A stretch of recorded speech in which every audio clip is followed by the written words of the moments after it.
Hello Vivek గారు, ఎలా ఉన్నారు? ఫైన్ అండి. సో ఎట్లా నడుస్తుంది సంక్షేమ కార్యక్రమాలు? అవి చాలా బ్రహ్మాండంగా, చాలా సంతోషకరమైన వాతావరణంలో, చాలా సంతృప్తికరమైనటువంటి వాతావరణంలో నడుస్తుంది పరిపాలన అంతా కూడా.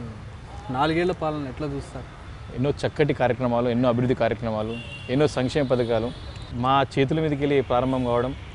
మరి ప్రారంభం అంటే శంకుస్థాపనలు చేసుకొని ప్రారంభం కావడం మా చేతుల మీద కంటే చాలా సాటిస్ఫాక్షన్గా ఉంది. మరి మాకు ప్రధానంగా కుత్బుల్లాపూర్ నియోజకవర్గం అంటేనే ఎక్కువ స్లమ్ ఏరియాస్ ఉండే ప్రాంతం, కార్మిక వాడలు ఉండే ప్రాంతం.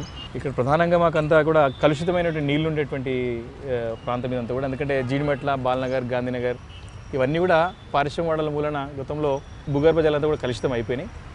కాబట్టి ప్రధానంగా మాకు సమస్య అంటే తాగునీటి సమస్య ఉండే. ఎందుకంటే గ్రౌండ్ వాటర్ లేకపోవడం వలన మేమంతా వాటర్ సప్లై పైనే ఆధారపడి ఉండే. 2014లో మేము ఎమ్మెల్యే చేపట్టినప్పుడు మరి చాలా ప్రాంతాల్లో ఏ బస్తీకి వెళ్ళినా, ఏ కాలనీకి వెళ్ళినా సరే ఖాళీ బిందులతోని, ఖాళీ కుండలతోని ప్రజలు మాకు స్వాగతం పలికేవారు. ఎలాగైనా సరే మీరైనా నీటి సమస్య పరిష్కరించాలన్నప్పుడు చాలా భయపడ్డాం. ఏ రకంగా ఈ సమస్యను అధిగమిస్తామో ఎట్లా అని చెప్పి చాలా భయపడ్డాం. కానీ మన గౌరవ ముఖ్యమంత్రి గారు ఎప్పుడైతే మిషన్ భగీరథ ప్రకటించిన తర్వాత ఈ యొక్క జిహెచ్ఎంసీ పరిధిలో ఉన్నటువంటి ఈ యొక్క పరిసర ప్రాంతాల్లో, శివారు ప్రాంతాల్లో మరి యొక్క హడ్కో లోన్ ద్వారా, మిషన్ భగీరథ ద్వారా 2000 కోట్లతోనే మేము ఖచ్చితంగా నీటి సరఫరా ఇస్తాం ఇంటింటికి అన్నప్పుడు మాకు చాలా కాన్ఫిడెన్స్ వచ్చింది. 2016 జనవరిలో ఇక్కడ ఈ హడ్కో కింద పనులన్నీ ప్రారంభమైనాయి. పనులు స్టార్ట్ చేసుకొని వాటర్ సప్లై కూడా స్టార్ట్ అయిపోయింది రిజర్వాయర్ల ద్వారా. అది చాలా సాటిస్ఫాక్షన్. సూరారాం, సాయిబాబా నగర్ అనే ప్రాంతంలో 15 రోజులకు ఒకసారి నీటి వచ్చేటువంటి సందర్భాలు చాలా ఉన్నాయి.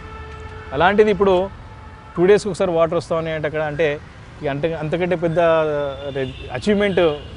హైదరాబాద్ అంటే వాటర్ ప్రాబ్లం అనేది ఒక నానుడిగా ఉండిపోయింది ఇన్ని రోజులు. కానీ మిషన్ భగీరథ తోటి బహుశా ఆ నానుడి పోతుంది, మారిపోయింది అంతా కూడా. ఇప్పుడు 2014లో 15లో సమస్య ఉండే, కానీ 16, 17 నుంచి చూసుకున్నట్టయితే ఈరోజు నిజంగా కూడా నీటి సమస్యను అధిగమించేసినాం మేమంతా కూడా. ఈ మిషన్ భగీరథ కింద పనులు ఇంకా కొన్ని నడుస్తూ ఉన్నాయి.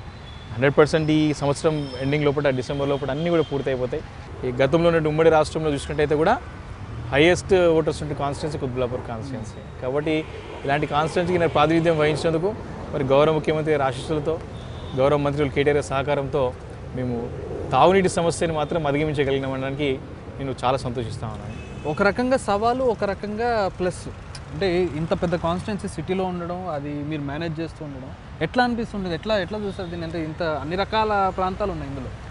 ముఖ్యమంత్రి గారు, గౌరవ ముఖ్యమంత్రి చాలా సందర్భాలు చెప్తూ ఉంటారు, సమస్య ఉన్నప్పుడే నాయకుని యొక్క లక్షణాలు బయటపడతాయని చెప్పేసి. 40 సంవత్సరాల క్రితం ఇక్కడంతా కూడా పుట్ట చేతుకుని పెట్టుకుని వచ్చి ఇక్కడ కూలీనాలు చేసుకుందామని వచ్చి గుడిసెలు వేసుకొని మనం ఉన్న ప్రాంతం. అలాంటి ప్రాంతాలకు నీళ్ళు అందించబట్టే మామూలు విషయం కాదు. రాళ్ళను పగలగొట్టి, రాళ్ళను పిండి చేసి, గుట్టలను పగలగొట్టి ఆ గుట్టల ద్వారా పైప్ లైన్స్ వేసుకుంటూ పోతా ఉన్నాం. అక్కడ కూడా మేము అచీవ్మెంట్ చేసుకోగలుగుతాం. కాబట్టి ఇప్పటికే మేము ఒక 80% రీచ్ అయినాం. ఇంకా 20% రాబోయే రోజుల్లో పూర్తి చేసుకుంటాం. వాస్తవంగా చెప్పాలంటే ఈ స్కీమ్ లేకపోతే మాత్రం, మిషన్ భగీరథ స్కీమ్ లేకపోతే మాత్రం అది సాధ్యమయ్యే పని అంటే దీర్ఘకాలికమైన హ్యూజ్ ప్రణాళిక ఇది. నీకు శాశ్వతంగా పరిష్కారం. కుత్బుల్లాపూర్ నియోజకవర్గంలో ఈ 8 గ్రేటర్ హైదరాబాద్ డివిజన్లతో పాటు 11 గ్రామాలు ఉన్నాయి, రింగ్ రోడ్లో కూడా గ్రామాలు. ఈ జిహెచ్ఎంసీకి రింగ్ రోడ్ మధ్యలో ఉండడానికి వాళ్ళకి సప్లై ఎక్కడ పరిస్థితి ఉండే, వాళ్ళు కూడా అది కూడా పెద్ద ఛాలెంజ్ ఉండే నాకు. నిజాంపేట్ కానీ, బాచుపల్లి కానీ, అదేవిధంగా మల్లంపేట, బౌరంపేట విలేజ్, డీపోచంపల్లి, మన బహదూర్పల్లి, కొంపల్లి, దూలపల్లి ఈ గ్రామాలకు కూడా పెద్ద ఛాలెంజ్ ఉండే. హెచ్ఎండబ్ల్యూఎస్ పరిధిలో సప్లై చేసినాం, కానీ రింగ్ రోడ్ బయట ఉన్న గ్రామాలకు ఇచ్చినాం, కానీ రింగ్ రోడ్ ఉన్న గ్రామాలకు ఇవ్వలేకపోయాం. కాబట్టి అదొక ఛాలెంజింగ్ ఉంటే అది కూడా మన గౌరవ పురపాలక శాఖ మంత్రులు కేటీఆర్ గారు దాన్ని కూడా 628 crores శాంక్షన్ చేసి రింగ్ రోడ్ ఉన్న గ్రామాలన్నిటి కూడా 190 గ్రామాలు కూడా శంకుస్థాపన చేసుకుని అవి కూడా పనులు చకచక అవుతా ఉన్నాయి. జిహెచ్ఎంసీకి రింగ్ రోడ్లో ఉన్న గ్రామాలకి జిహెచ్ఎంసీ పరిధి అన్ని రకాలు మీ దాంట్లోకి వస్తుంది. అదే కాబట్టి ఇన్ని కోణాల్లో పని జరిగింది, చాలా సంతోషం విషయం. నిజాంపేట ఒకటి దగ్గర చాలా జటిలమైన సమస్య ఉండే. అది ఏమైందంటే హెచ్ఎండబ్ల్యూఎస్ పరిధులు లేకున్నప్పుడు బయట దానికి టైం పడుతుందని అక్కడ ప్రజలందరూ ముందుకు వచ్చేసినారు. కాబట్టి అక్కడ 100% అక్కడ కాంట్రిబ్యూషన్తో డిపాజిట్ కాంట్రిబ్యూషన్ వర్క్స్ కింద శాంక్షన్ చేయించుకొని ఆ పనులను పూర్తి చేసుకుంటా ఉన్నాం. ఎన్నికల సమయానికి అంటే ముందే ఈ నవంబర్, డిసెంబర్ లోపలనే మ్యాక్సిమం నీళ్ళన్నీ వచ్చేస్తాయి. ఓన్లీ జిహెచ్ఎంసీ మా నియోజకవర్గ పరిధిలో ఉన్నటువంటి దానికే 28.5 ml అంటే దగ్గర 2,85,00,000 లీటర్ల సామర్థ్యం గల రిజర్వాయర్ కెపాసిటీ మేము నిర్మాణం పూర్తి చేసి 5 రిజర్వాయర్ కమిషన్ అయిపోయినాయి. ఇంకొకటి నెల రోజులు ప్రారంభం చేసుకోబోతా ఉన్నాం. ఇది ఓన్లీ కుత్బుల్లాపూర్ కాన్స్టిట్యున్సీలో 8 డివిజన్లో ఉన్నటువంటి రిజర్వాయర్లు. ఇంకా అడిషనల్గా 13.5 ML అంటే అది కూడా 1,30,30,000 సామర్థ్యం కలిగిన రిజర్వేర్లు ఈ రింగ్ రోడ్లో కూడా గ్రామాలకి కట్టిస్తూ ఉన్నాం. ఈ 10 సంవత్సరాల కాంగ్రెస్ హయాంలో ఒక్క స్టోరేజ్ కెపాసిటీ పెట్టుకోనికైనా ఒక రిజర్వేర్ని కట్టినారా, కట్టుకున్నారా, ఆలోచన చేసినారా, ఒక ప్రణాళిక రూపొందించినారా? ఏం చేయలేదు అసలు. మీ ఫాదర్ కట్టించింది ఆ టైంలో 89, 90లో కట్టిస్తే తర్వాత వాస్తవానికి గౌరవ మనకు అప్పటికి ప్రాతినిధ్యం 2002లో గౌరవ మంత్రివర్గులు పనిచేసిన దేవేంద్ర గౌడ్ గారు జగిరుడు ఒకటి రిజర్వేర్ కట్టించారు. అంటే అప్పుడున్న జనాభా సరిపోయే విధంగా కట్టించారు. అప్పుడు ఈ 10 సంవత్సరాల్లో చాలా పెద్ద ఎత్తున జనాభా పెరిగినది. చాలా బయట నుంచి బయట ప్రాంతాల నుంచి వచ్చి సరిపోతుంది. అయితే ఈ 10 సంవత్సరాలలో కాంగ్రెస్ ప్రభుత్వంలో పనిచేసినటువంటి కాంగ్రెస్ నాయకులు ప్రాతినిధ్యం ప్రజాప్రతినిధి ఎవరుతున్నారో ఒక్కసారైనా ఆలోచన చేసేటువంటి దాఖలాలు పోలేదు. ఇప్పుడు మొత్తం కుత్బుల్లాపూర్ కాన్స్టిట్యున్సీలో ఒకటేసారి దగ్గర 4.5 కోట్ల లీటర్ల సామర్థ్యం కలిగినటువంటి రిజర్వాయర్ మేము పూర్తి చేసుకున్నాం ఒక కుత్బుల్లాపూర్ కాన్స్టిట్యున్సీలనే. కాబట్టి మేము ఇక్కడ ఇంత పెద్ద ఎత్తున పని పూర్తి చేసినప్పుడు ప్రజల విశ్వాసం ఉంటుంది ఆటోమేటిక్గా. ఎట్లాంటి రెస్పాన్స్ వస్తుంది? మీరు విజిట్ చేస్తూ ఉంటారు, తరచుగా ప్రజల్లో తిరుగుతూ ఉంటారు మీరు. ఫస్ట్ మేము మొదటి నుంచి నాకు అలవాటు ఏంటంటే పోగానే మీకు నీళ్ళు వస్తున్నాయని అడుగుతా. నీళ్ళు గురించి సాటిస్ఫై కేసీఆర్ గారి దయ వల్ల మాకు నీళ్ళు మంచిగా వస్తున్నాయి సార్ మాకని ఆ హ్యాపీనెస్ ప్రజల్లో కనబడుతుంది. అంటే కేసీఆర్ గారి పేరు గుర్తొస్తుంది. మీ పేరు కేసీఆర్ గారు అంటే మేమే కదా. ఇప్పుడు కేసీఆర్ గారు ప్రతినిధి మేమంతా కూడా ఎమ్మెల్యే ఉన్నామంటే మేము గర్వంగా చెప్పుకుంటాం, మేము చాలా హ్యాపీగా చెప్పుకుంటాం. అంటే అమలు చేయడంలో మేము నిజంగా విఫలమైతే అది చేరదు. కాబట్టి మేము అమలయ్యి వెళ్ళి కనుక్కుంటున్నాం కాబట్టి ఖచ్చితంగా మా పాత్ర మేము పోషిస్తున్నాం కాబట్టి ఖచ్చితంగా పనిచేసే నాయకులు ప్రజలు ఆదరిస్తారు. కాబట్టి we are very happy with water supply. So Vivek garu, మీ కుత్బుల్లాపూర్ కాన్స్టిట్యున్సీలో మైనారిటీలు కూడా చాలా ఎక్కువ మంది ఉన్నారు. సో వాళ్ళ కోసం ఎట్లాంటి ప్రత్యేకమైన సంక్షేమ కార్యక్రమాలు ఏమైనా చేస్తున్నారు? ఇప్పటికే మైనారిటీ కోసం కానీ మన కాన్స్టిట్యున్సీ కుత్బుల్లాపూర్ కాన్స్టిట్యున్సీలో మైనారిటీ రెసిడెన్షియల్ స్కూల్స్ ప్రారంభించడం జరిగింది. దాని తర్వాత ఇప్పటికే షాదీ ముబారక్ కింద 600 కుటుంబాలకి ప్రభుత్వం నుంచి వచ్చేటువంటి ఒక చెక్కులను పంపిణీ చేయడం జరిగింది. ఇప్పుడు కళ్ళకు కట్టొచ్చినట్టుగా స్పష్టంగా పేదలకి ఆదుకుంటే పేదల చేతులకి వెళ్తున్నాయి ఫలాలు అనేటివి కూడా. ఈరోజు దుస్తులు పంపిణీ అనేది కూడా నా భూతో భవిష్యత్ ఇలాంటిది ఎప్పుడు కూడా జరగలేదు గతంలో. కాబట్టి కుత్బుల్లాపూర్ కాన్స్టిట్యున్సీలో ఉన్నటువంటి పేద ముస్లిం అందరూ కూడా మరి అనేక పథకాల ద్వారా ఆదుకుంటా ఉన్నాం. అటు మైనారిటీ కార్పొరేషన్ నుంచి కానివ్వండి, ఇటు మైనారిటీ రెసిడెన్షియల్ స్కూల్ ద్వారా కానివ్వండి, ఇటు షాదీ ముబారక్ పథకం ద్వారా కానివ్వండి, అటు పెన్షన్ల ద్వారా కానివ్వండి, వారిని అన్ని విధాల బలోపేతం చేయడానికి గౌరవ ముఖ్యమంత్రి గారు అనేక పథకాలు రూపొందించారు. వాటిని అమలుపరచడానికి చాలా మేము క్రియాశీలంగా పనిచేసుకుంటూ ఫలితాలు కూడా సాధిస్తూ ఉన్నాం. గారు, మీ కాన్స్టిట్యున్సీలో స్లమ్స్ కూడా బాగానే ఉన్నాయి. అంటే ఇండస్ట్రియల్ ఏరియా ఉండడం, దాంట్లో పనిచేసే వాళ్ళు ఉండడం, స్లమ్స్ ఉండడం, మంచినీటితో పాటు ప్రాథమిక ఆరోగ్యం అనేది కూడా చాలా ఇంపార్టెంట్. సో ఆ విషయంలో ఎట్లాంటి జాగ్రత్తలు తీసుకుని ఎట్లాంటి పర్యవేక్షణ చేస్తున్నారు? ఇప్పుడు వాస్తవంగా గౌరవ ముఖ్యమంత్రి గారు కేసీఆర్ కిట్ని ఇంట్రడ్యూస్ చేసి అవి ఇంట్రడ్యూస్ చేయడం కాకుండా ప్రభుత్వ ఆసుపత్రులు ఎక్కడో సరే వాటిని బలోపేతం చేయడానికి చాలా ప్రణాళికలు రూపొందించి మరి దాన్ని సక్సెస్ఫుల్గా ఇంప్లిమెంట్ చేస్తూ ఉన్నారు. ఉదాహరణకి మా కుత్బుల్లాపూర్ నియోజకవర్గంలోనే ఇక్కడ షాపూర్ నగర్ అంటే అర్బన్ హెల్త్ సెంటర్ అవుతున్నదో ఇక్కడ 2000 సంవత్సరంలో స్థాపించిన 2004 నుంచి 14 వరకు పూర్తిగా ఇదంతా కూడా విస్మరించబడ్డది. అంటే దీని వరకు పట్టించుకునే నాదుడే లేడు. 2014లో నేను గెలిచిన తర్వాత ఇక్కడ వస్తే పరిస్థితి ఇది ఒక బూత్ బంగ్లాలాగా తయారైపోయింది. కానీ ముఖ్యమంత్రి గారు ఒక్కొక్క అర్బన్ హెల్త్ సెంటర్కి 50 లక్షల చొప్పున ₹1 కోటి రూపాయలు రిలీజ్ చేసి అక్కడ మౌలికమైన సదుపాయాలను కల్పించి అక్కడ ఏమైనా ఎక్విప్మెంట్స్ ఇచ్చి అక్కడ స్టాఫ్ని పెంచి మరి ఈ యొక్క పేషెంట్స్ ఎక్కడి నుంచి వచ్చినా సరే వారికి ట్రీట్మెంట్ చేయాలని చెప్పేసి మరి అక్కడ ఆదేశించిన తర్వాత ఇదే ఒక షాపూర్ నగర్ ప్రాథమిక ఆరోగ్య కేంద్రంలో 2014లో మరి రోజుకి 100 ఏం పరిస్థితి లేకుండా 100 మంది అంటే ఓపీ పేషెంట్ రెగ్యులర్ పేషెంట్స్ చెకప్కి వస్తే ఇప్పుడు సుమారు 250 మంది రోజుకి వస్తారు. ఇక్కడ రోజుకి అవుట్ పేషెంట్స్ వచ్చి చెక్ చేసుకుంటూ ఉంటారు. ఈ యొక్క డెలివరీస్ కూడా ఇక్కడ నార్మల్ డెలివరీస్ కూడా ఇదే షాపూర్ నగర్ పట్టణ ఆరోగ్య కేంద్రంలో గతంలో మరి నెలకి హార్డ్లీగా 30 డెలివరీస్ అవుతామండి. కానీ ఈరోజు 60కి చేరుకున్నది. ఇక్కడనే కాకుండా కుత్బుల్లాపూర్ గ్రామంలో కూడా ఒకటి పట్టణ ఆరోగ్య కేంద్రం ఉన్నది. ఈ రెండింటితో పాటు ఇంకా అంటే మనకు దున్నిగల్ గ్రామంలో ఒకటి ప్రైమరీ హెల్త్ సెంటర్ ఉన్నది. వీటితో పాటు అడిషనల్గా ఇంకా 2 కొత్త శాంక్షన్స్ తీసుకున్నాం. త్వరలోనే సూరారం రాజగురుకల్పలో స్టార్ట్ చేసుకోబోతా ఉన్నాం. ఇంకోటి గాల్రామారంలో దేవేంద్రంలో ప్రారంభించుకోబోతున్నాం. వీటికి తోడు బస్తీ దవాఖానాలు ఎక్కువ స్లమ్స్ ఉన్నటువంటి మనకు ప్రాంతం మాది కాబట్టి మాకు బస్తీ దవాఖానాలు కూడా మంజూరు అయిపోయినాయి. వాటిని కూడా రాబోయే నెలలో ప్రారంభించుకుంటున్నాం. ఒకటేమో సుభాష్ నగర్లో, ఇంకోటేమో అయోధ్య నగర్లో కూడా ఈ బస్తీ దవాఖానాలు ప్రారంభం చేసుకుంటాను. సో వివేక్ గారు, అర్బన్ అనగానే మనకి సంక్షేమ కార్యక్రమాలే కాకుండా రిక్రియేషన్ కూడా కోరుకుంటూ ఉంటారు. ఉద్యోగాలకు వెళ్ళి వచ్చే వాళ్ళు సాయంత్రం కాగానే లేదంటే ఎర్లీ మార్నింగ్ కొంచెం ఆహ్లాదకరమైన వాతావరణం కోరుకుంటారు. దానికోసం ఏం చేస్తున్నారు మీ కుత్బుల్లాపూర్? కుత్బుల్లాపూర్ నియోజకవర్గంలో మరి అన్నీ కూడా లేఅవుట్స్లో ఉన్నటువంటి ఓపెన్ పార్క్స్ అన్నింటినీ కూడా ఇప్పుడు డెవలప్ చేస్తూ ఉన్నాం. ఇప్పటికే 21 పార్కులని మరి పరిగణలోకి తీసుకొని చాలా మటుకు పూర్తి చేసి ఇంకొన్ని కూడా ప్రోగ్రెస్లో ఉన్నాయి. అదే కాకుండా ఇంకెక్కడైతే ఓపెన్ స్పేస్ ఎక్కడున్నాయి కూడా ఈ వర్షాకాలంలో అన్నీ కూడా చెట్లు నాటేసి మరి దాన్ని క్లీనింగ్ చేయాలని ఆలోచన చేస్తూ మరి ముందుకు వస్తుంది జీహెచ్ఎంసీ కూడా. మరి అదేవిధంగా అది కాకుండా మరి ఇప్పుడు ఇక్కడైతే మనం ఉన్నామో ఇది అర్బన్ ల్యాండ్ స్పేస్. ఇది మన గౌరవ ముఖ్యమంత్రి కేసీఆర్ గారే మరి వారే ప్రత్యక్షంగా గూగుల్లో సెర్చ్ చేసి ఈ యొక్క ఫారెస్ట్ ఏరియాలో అక్కడ ప్రజలకి వాకింగ్ చేసుకునే విధంగా ఒక సౌకర్యం కల్పించాలని చెప్పి అన్ని ప్రాంతాల్లో కూడా అర్బన్ లంగ్ స్పేసెస్ అని నామకరణం చేసి మరి వీటిని డెవలప్ చేయడం జరిగింది. అది అందులో భాగంగా ఇక్కడ 25 ఎకరాలలో దూలపల్లి ఫారెస్ట్ ఏరియా అనుకుని అపూర్పాయస్తాన్ పెద్దలో 25 ఎకరాల పార్క్. ఇది చాలా బ్రహ్మాండమైన పార్క్. ఇది ఎవరు కూడా దరఖాస్తు పెట్టలే. గౌరవ ముఖ్యమంత్రి వారిలే ఇక్కడ చుట్టుపక్కల ఉండే జనాభా అందరికీ ఉపయోగపడుతుందని చెప్పి వారు డిజైన్ చేసినటువంటి పార్క్ ఇది. చేసి దీనికి పేరు కూడా ప్రశాంతవనం అని నామకరణం చేశారు. దాంతోపాటు ఇప్పుడు సూరారం దగ్గర కూడా ఒక 22 ఎకరాలు అక్కడ కూడా చూడడం జరిగింది. అక్కడ కూడా సేమ్ ఇటువంటి ఒక అర్బన్ లంగ్ స్పేస్ని డిజైన్ చేయబోతా ఉన్నాం. వీటితో పాటు అనేక ప్రాంతాల్లో పార్క్స్ అన్నింటినీ కూడా పెద్ద ఎత్తున డెవలప్ చేస్తూ ఉన్నాం. ఇప్పటికే పూర్తి అయిపోయినాయి. వీటి పట్ల మరి గౌరవ మంత్రులు కేటీఆర్ గారు చాలా శ్రద్ధ చూస్తూ ఉంటారు. ఖచ్చితంగా ప్రతి నెల రివ్యూలో పార్క్స్ పరిస్థితి ఏంది, ఎంతవరకు అభివృద్ధి చెందినాయి, ఎంతవరకు కంప్లీట్ చేసుకుని చెప్పి మరి రివ్యూలో చూస్తూ ఉంటారు. కాబట్టి ఇది కూడా ప్రజలకి ఆహ్లాదకరమైన వాతావరణంలో సీనియర్ సిటిజన్స్కి అందుబాటులో ఉండే విధంగా అవి డిజైన్ చేసి పూర్తి చేసినాము. సో వివేక్ గారు, మౌలిక వస్తువులు వైద్యంతో పాటు విద్య అనేది కూడా ఒక మేజర్ ఇష్యూ. సో మీ కాన్స్టిట్యున్సీలో కుత్బుల్లాపూర్ కాన్స్టిట్యున్సీలో ఎట్లా ఉంది పరిస్థితి, దాని గురించి ఎట్లాంటి సంక్షేమ కార్యక్రమాలు జరుగుతుంది? నిజంగా విద్య అనేది చాలా ముఖ్యమైన విషయం. ఇప్పుడు మా కుత్బుల్లాపూర్ కాన్స్టిట్యున్సీలో సుమారు 110 ప్రభుత్వ పాఠశాలలు ఉన్నాయి.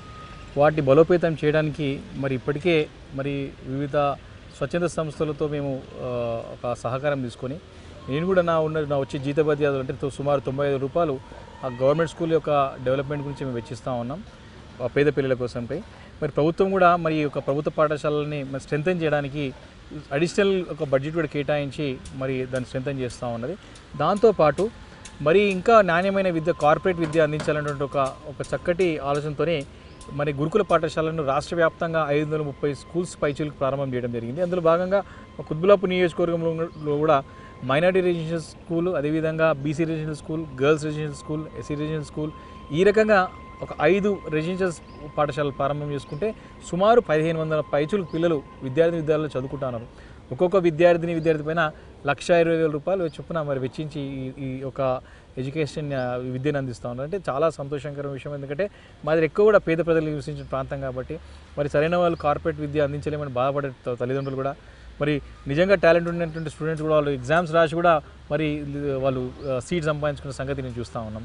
కాబట్టి అటు స్కూల్ ఎడ్యుకేషన్తో పాటు మా కుత్బుల్లాపూర్ కాన్స్టిట్యున్సీలో 2014లో మరి అప్పుడు జూనియర్ కాలేజ్ మంజూరు అయితే కుత్బుల్లాపూర్ గ్రామంలో ఉన్నటువంటి ఒక హై స్కూల్లో 2 రూముల్లో కాలేజ్ నడుస్తూ ఉండే. మరి ఈ సమస్యని మరి గౌరవ ముఖ్యమంత్రి గారి దృష్టికి తీసుకెళ్ళినప్పుడు ఇమీడియట్గా మీకు ఏం కావాలో చెప్పండి అంటే ఒక R&B స్థలం ఉంది మెయిన్ రోడ్లో, అది ప్రభుత్వ కళాశాలకు ఇస్తే బాగుంటుందని రిక్వెస్ట్ చేసినప్పుడు అప్పటికప్పుడే వారు తక్షణంగా ఉత్తర్వులు జారీ చేసి ఈ యొక్క R&B స్థలాన్ని 2 ఎకరాల R&B స్థలాన్ని మరి జూనియర్ కాలేజ్కి ఇవ్వడం జరిగింది. మరి జూనియర్ కాలేజ్ ఇవ్వడమే కాక 2,50,00,000 రూపాయలు ఈ యొక్క జూనియర్ కాలేజ్ భవన నిర్మాణం కూడా మరి శాంక్షన్ చేసి ఈ పనులు ప్రారంభం చేయడానికి ప్రత్యక్షంగా మరి వారు మాకు సహకరించారు. కాబట్టి ఈ కాలేజ్ ఇప్పుడు నడిచే మనం నించిన ప్లేస్ కూడా జూనియర్ కాలేజ్ బిల్డింగే. మరి ఈ సంవత్సరం ఒక 5 రూమ్లు అందించి వచ్చే సంవత్సరానికి ఫుల్ ఫ్లెడ్జ్గా బిల్డింగ్ రెడీ అయిపోతుంది. ఈ సంవత్సరం క్లాస్ వేరే ఒక హై స్కూల్లో తీసుకొని ఒక 5 రూమ్స్లో స్టార్ట్ చేయడం జరిగింది. మరి ఇక్కడ ఒక 5 రూమ్లు ప్రారంభం చేసి స్టార్ట్ అయిపోతే కంప్లీట్ అయిపోతే ఇక్కడ క్లాసెస్ స్టార్ట్ చేయాలని చెప్పి మేము ఆలోచన చేస్తూ ఉన్నాం. కాబట్టి శాశ్వతంగా ఒక జూనియర్ కాలేజ్ భవనం కూడా మేము కట్టుకోవడం కూడా చాలా సంతోషంగా ఉంది. సో వివేక్ గారు, మనకి ఈ మధ్యకాలంలో ఎక్కడ చూసినా డబుల్ బెడ్రూమ్ ఇళ్ళ గురించి ప్రత్యేకంగా వినబడుతుంది. ప్రభుత్వం కూడా చాలా ప్రతిష్టాత్మకంగా తీసుకుంది. ఇక్కడ చూస్తాం చాలా భారీ స్థాయిలో జరుగుతుంది కన్స్ట్రక్షన్. సో మీ కాన్స్టిట్యున్సీ వరకు ఈ విషయంలో ఎట్లా ఉంది, ఎట్లాంటి రెస్పాన్స్ వస్తుంది, ఎక్కడి వరకు వచ్చింది పని? మొత్తము తెలంగాణ రాష్ట్రంలో 2 లక్షల ఇళ్ళు కట్టిస్తానని చెప్పి గౌరవ ముఖ్యమంత్రి గారు ప్రకటించి దాని తగ్గట్టు ప్రణాళికలు రూపొందించి పనులు ప్రారంభం చేసుకొని మరి ఇప్పటికే దాదాపు మరి పూర్తి చేసే దశకు చేరుకున్నాను. కుత్బుల్లాపూర్ నియోజకవర్గంలో మరి ఇప్పటికే 13,404 ఇళ్ళకి టెండర్స్ పిలిపించి ఆల్రెడీ పనులు కూడా ప్రారంభించుకున్నాం. ఇక్కడ ఏదో సైట్లు ఉన్నామో ఇక్కడ గండిమేసమ్మ దగ్గర గౌరవ మంత్రులు కేటీఆర్ గారి చేతుల మీదుగా శంకుస్థాపన చేసుకోవడం జరిగింది. ఇది ఒకటే స్పాట్లో 1620 ఇళ్ళు యూనిట్స్, డ్వెల్లింగ్ యూనిట్స్ ఇక్కడ కడతా ఉన్నాం. కాబట్టి మా కుత్బుల్లాపూర్ నియోజకవర్గం అంటేనే గతంలో మీకు ఇంతకుముందు చెప్పినట్టుగా ఏదో ఒక స్లమ్ ఏరియా, పేదలు, కార్మికులు, కూలీనాలు చేసుకునే ప్రజలు ఇక్కడ అంతా కూడా ఉంటారు ఇక్కడ చాలా మటుకి. కాబట్టి అలాంటి వారికి మరికి నిజంగా కూడా హౌసింగ్ ఇవ్వాలంటే ఇప్పుడు గత ప్రభుత్వం ఎప్పుడు కూడా ఇవ్వలేదు. ఇక్కడనే మా దగ్గరనే 30,000 పట్టాలు 58 జీవో కింద 125 నుంచి 150 గదాల లోపల అందరూ కూడా ఉచితంగా పట్టాలు పంపిణీ చేయడం జరిగింది. మరి ఇంకా కూడా చాలామంది కూడా మరి గూడు లేనటువంటి వారు చాలామంది ఉన్నారు. కాబట్టి అలాంటి వారికి ఈ డబుల్ బెడ్రూమ్ పథకం చాలా అంటే చాలా ఉపయోగపడుతుంది. మన గౌరవ ముఖ్యమంత్రులు కేసీఆర్ గారి చేతి మీద ఖచ్చితంగా ప్రారంభోత్సవం చేసుకుంటాం. ఈ దసరాకి వరకు రెడీ అయిపోతాయి అని చెప్పి ఇప్పటికే అధికారులు పలు రివ్యూ మీటింగ్లో చెప్పడం జరుగుతూ ఉన్నది. ఏదో గవర్నమెంట్ అంటే ఒక రకమైన ఇమేజ్ ఉంటుంది. ఇది హౌసింగ్ పేరు కూడా డిగ్నిటీ హౌసింగ్ అని పెట్టారు. Double bedroom 2 bed dignity housing. ఏదో మామూలు బీద గతంలో కట్టించి ఏదో అగ్గిపెట్టలాగా కట్టియడం కాకుండా ఒక జీవన ప్రమాణం పెంచే విధంగా వాళ్ళు ఆత్మ గౌరవంతో బ్రతికే విధంగా మరి డబుల్ బెడ్రూమ్ హౌస్ ఉండబోతా ఉన్నాయి. ప్రతిపక్షాలు మాత్రం సరైన ఇది జరగట్లేదు, పేరుకు చెప్పుకుంటున్నారు తప్పితే ఏం జరగట్లేదు అనే విమర్శలు ప్రతిపక్షాలు. ఇప్పుడు ప్రతిపక్ష పార్టీలు అంటే ఏం చేయాలంటే వాస్తవంగా ప్రతిపక్ష పార్టీ వాళ్ళు క్షేత్రస్థాయిలో వెళ్ళి పరిశీలించి ఏమైనా లోటుపాట్లు ఉంటే ఎత్తు చూపే ప్రయత్నం చేసి దాన్ని సరిదిద్దే ప్రయత్నం చేయాలి. ఇప్పుడు వీళ్ళ పాత్ర ఉల్టా పోషిస్తూ ఉన్నారు. ఎక్కడ పోకుండా కూర్చొని కేవలము నిందలు వేయడము, జరుగుతున్న వాస్తవాలు తెలుసుకోకపోవడము, మరి కాకుండా కాలేనట్టు ఒకసారి వచ్చి ఇక్కడ గండిమే సమయ దగ్గర ఈ ఒక సైట్లు చూస్తే అర్థమవుతుంది, కళ్ళ గంటెంట్ కనబడుతుంది వాళ్ళకి. సో ఇప్పుడు ఈ డబుల్ బెడ్రూమ్ అనేవి మొత్తం లబ్ధిదారులు అందరికీ వెళ్ళాయి, ఎవరెవరు ఎలిజిబుల్ ఉన్న వాళ్ళందరికీ వెళ్ళాయి, ఇంకెవరికైనా చేరాల్సి ఉంది? అందరికీ కూడా పేదవారికి, అదేవిధంగా దాంట్లో కూడా వికలాంగులకి, దాంట్లో కూడా వితంతులకి, దాంట్లో కూడా అన్ని వర్గాల వారికి సముచిత స్థానం కల్పించే విధంగా అందరికీ బీద వరకు వచ్చే విధంగా మరి ఈ యొక్క పంపిణీ ఉండబోతుంది. దాంట్లో ఎలాంటి సందేహం లేదు.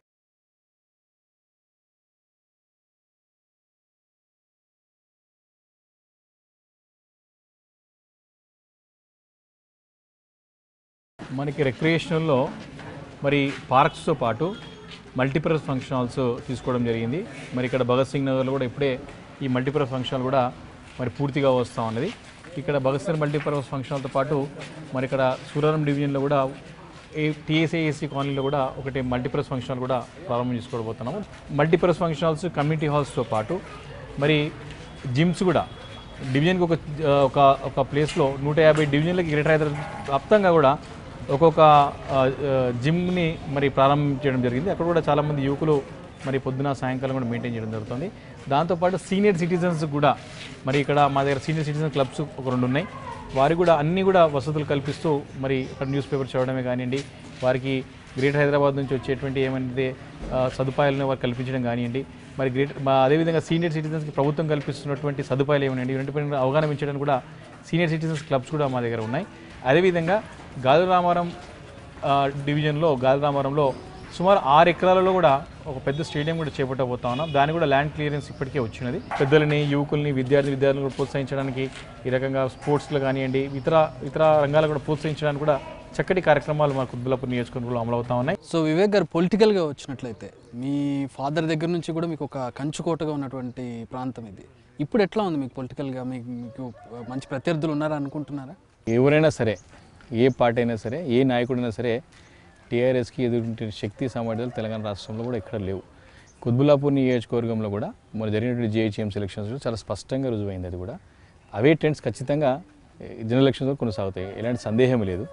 మేము అంటే గత 40-50 సంవత్సరాల నుంచి కూడా ఇక్కడ ప్రజలకి దగ్గరగా ఉండి సేవలు అందిస్తూ ఉన్నాం. అధికారం ఉన్నా అధికారం లేకున్నా ఒకటేలాగా ఉన్నాం. సో అంటే ఇక్కడ సెటిలర్ ఓట్ కూడా ఎక్కువగా ఉంది.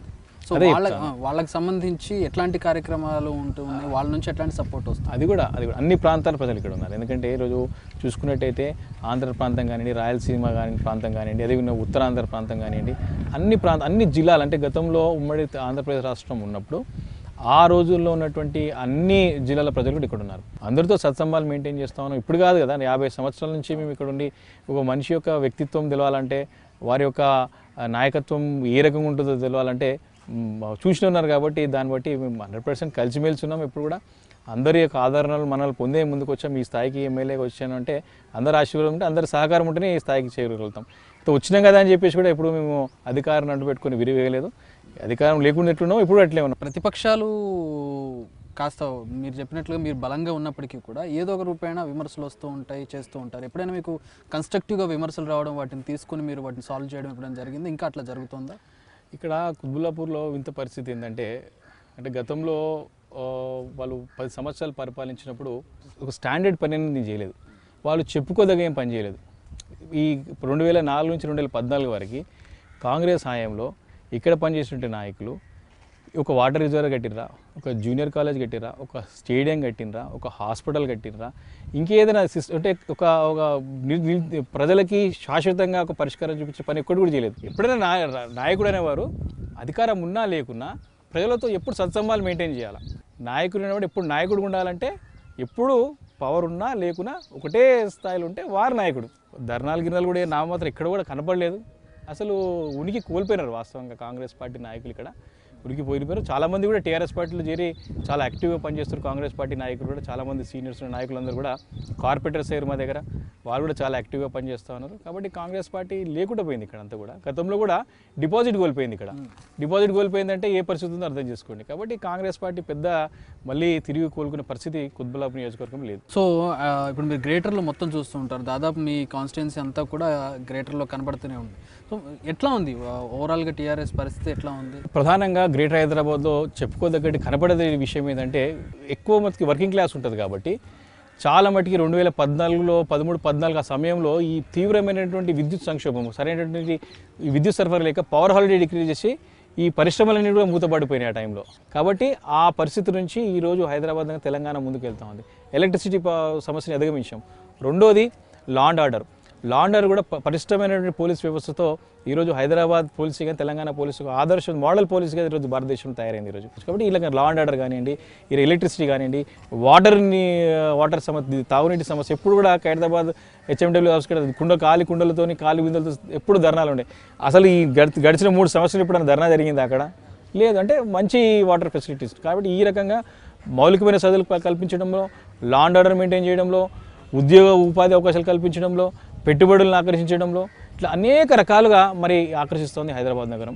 దానికి తోడు మనకి గౌరవ మంత్రివర్యులు కేటీఆర్ గారు మరి ఎప్పుడైతే పురపాలక శాఖ చేపట్టిన తర్వాత గ్రేటర్ హైదరాబాద్ మున్సిపల్ కార్పొరేషన్ కానివ్వండి, హెచ్ఎండబ్ల్యూస్ అనేక అవార్డులు కూడా అందుకున్నది.